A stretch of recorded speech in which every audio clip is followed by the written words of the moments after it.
Pada waktu kau berdoa, Tuhan manakah yang kau ajak berbicara? Apakah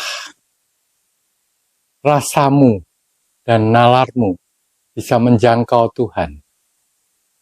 Kalau bisa, di mana dan kapan kau bisa menemukan Tuhan?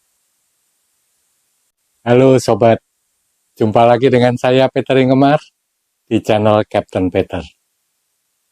Topik bahasan kita malam ini berjudul doa yang terbaik adalah diam. Kalau saya bertanya kepada Anda, mengapa Anda berdoa? Jawaban Anda pasti karena agama saya mengajarkan untuk berdoa. Pada kenyataannya, melalui sebuah jurnal tahun 1961, Mary Elliott yang kemudian diterbitkan oleh University of Chicago Press menyebutkan bahwa 300.000 tahun yang lalu manusia sudah mengenal Tuhan. Pengenalan Tuhan, rasa ketuhanan yang kita miliki sekarang adalah evolusi dari rasa-rasa masa lalu. Pada saat manusia masih tinggal di area terbuka, yang kemudian menjadi penghuni daripada gua-gua, kehidupan manusia diliputi oleh mara bahaya, di mana manusia selalu dilanda ketakutan. Kemudian dia melihat semesta ini. Apabila ia melihat ke langit, ia melihat bintang, ia melihat bulan, melihat matahari, melihat awan, dan dia melihat daratan, gunung-gunung yang menjulang tinggi, sungai yang luas, pepohonan yang rindang, yang menyebabkan nalarnya bekerja. Dan berpikir bahwa tentu ada sesuatu yang amat besar yang telah menguasai atau membuat ini semua.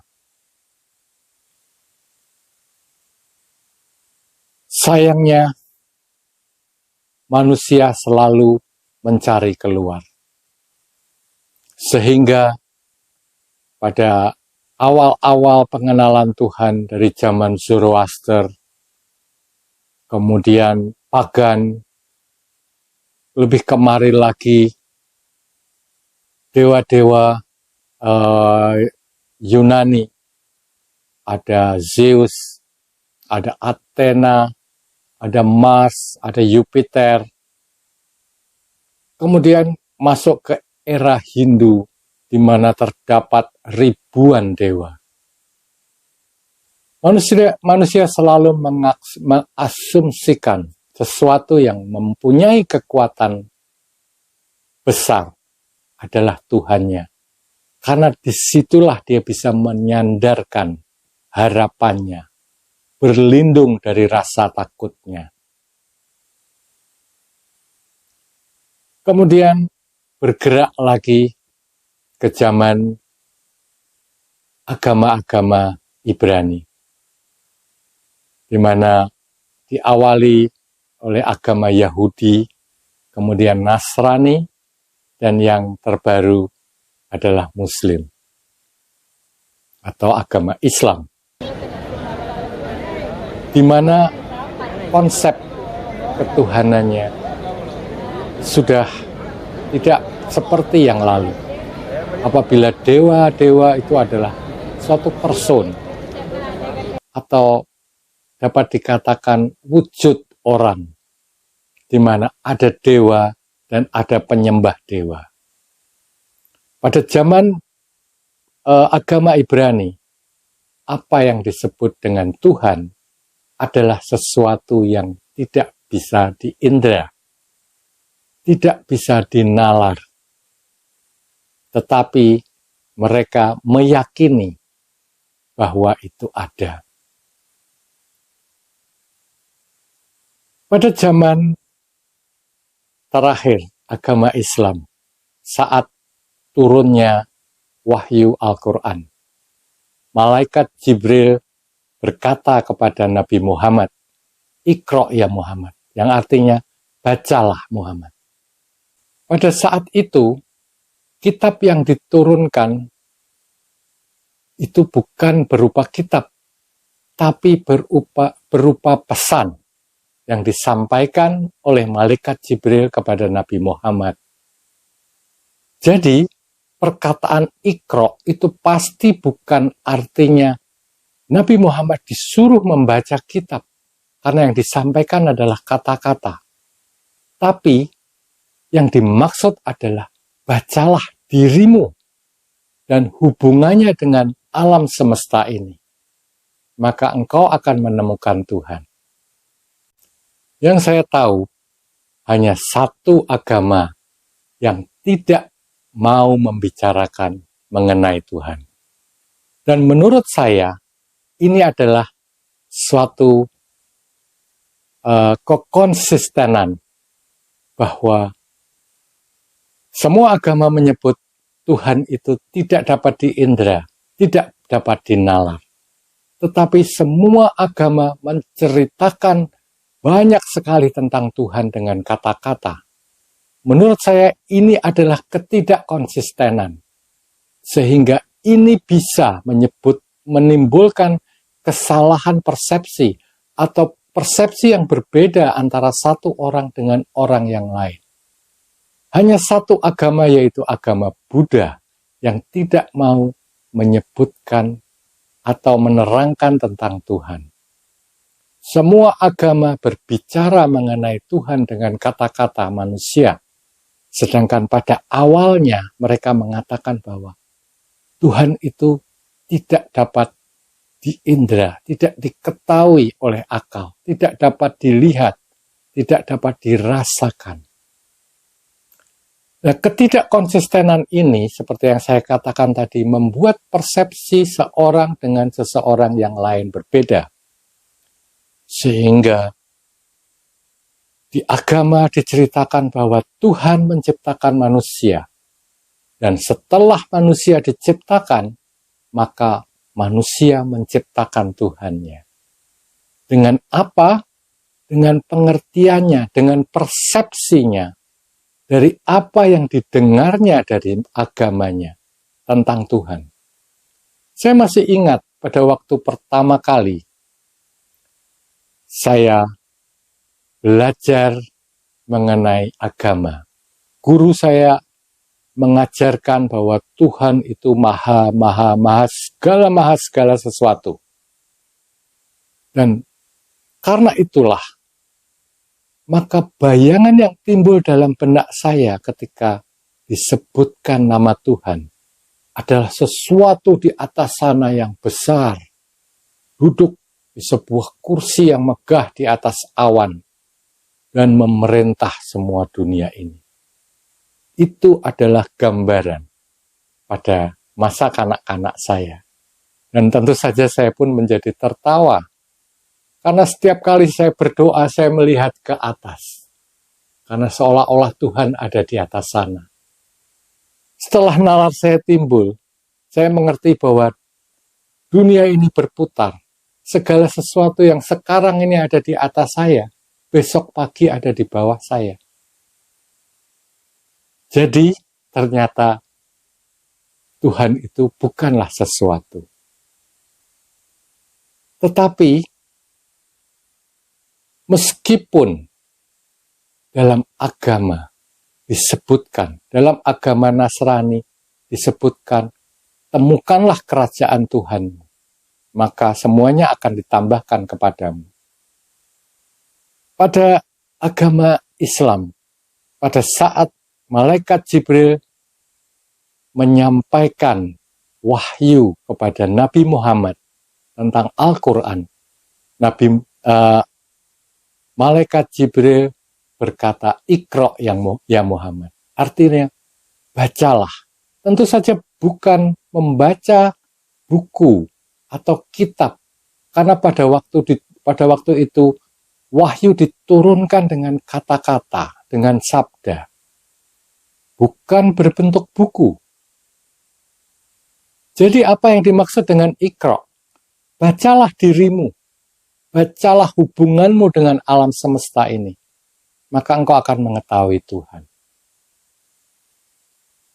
Kita sebagai orang dewasa selama ini terlalu cengeng. Kita selalu maunya disuapin. Segala sesuatu yang dikatakan orang, kita telan mentah-mentah. Orang lain bilang, berdoalah. Maka begitu kamu ketakutan, kamu masuk ke dalam kamarmu, kamu berdoa, ya Allah, ya Tuhan, berikanlah ini, lindungilah aku. Kata-kata mulut terucap dari mulutmu. Engkau merasa seolah-olah sudah berkomunikasi dengan Tuhan.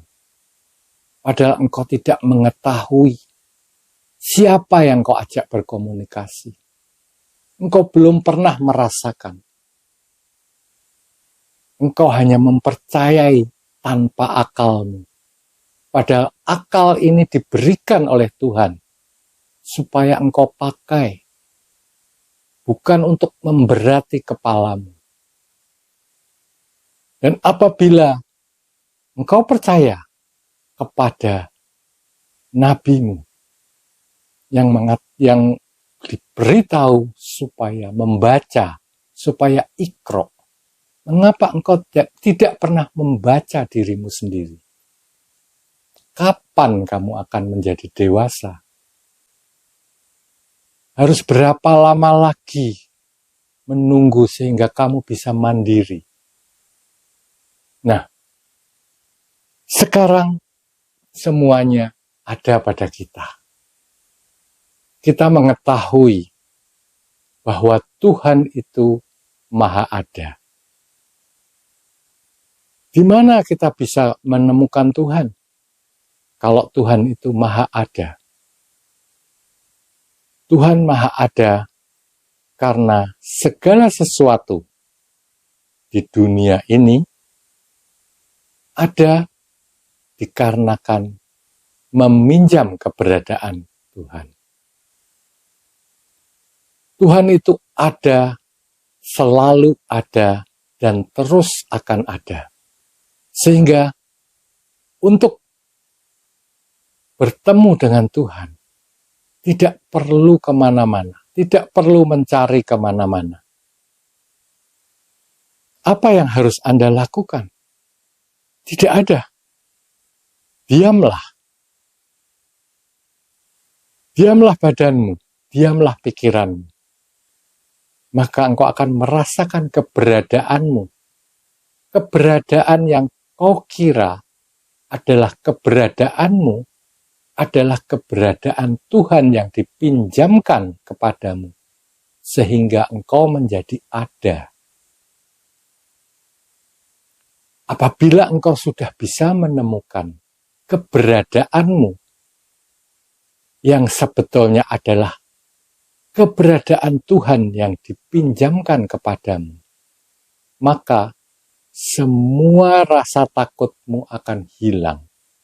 Engkau tidak perlu mengucapkan kata-kata, tidak perlu memohon perlindungan, engkau tidak perlu memohon agar keinginanmu terkabul, karena segala yang kamu ketahui, segala yang ada di muka bumi ini adalah ekspresi dari Tuhan. Mereka ada meminjam keberadaan dari Tuhan. Jadi, doa yang terbaik adalah diam. Karena diam membuat kamu merasakan keberadaanmu. Apabila engkau tinggal dalam keberadaanmu, maka engkau akan menemukan bahwa keberadaan yang sejati hanya milik Tuhan semata. Semoga segala yang saya berikan pada malam ini memberikan wawasan baru bagi Anda, pengertian baru yang berguna. Sampai jumpa pada episode selanjutnya, dan apabila Anda mempunyai pertanyaan-pertanyaan, jangan ragu-ragu untuk menuliskan di kolom komentar, karena saya membutuhkan juga interaksi dari Anda. Terima kasih, sampai ketemu di lain waktu.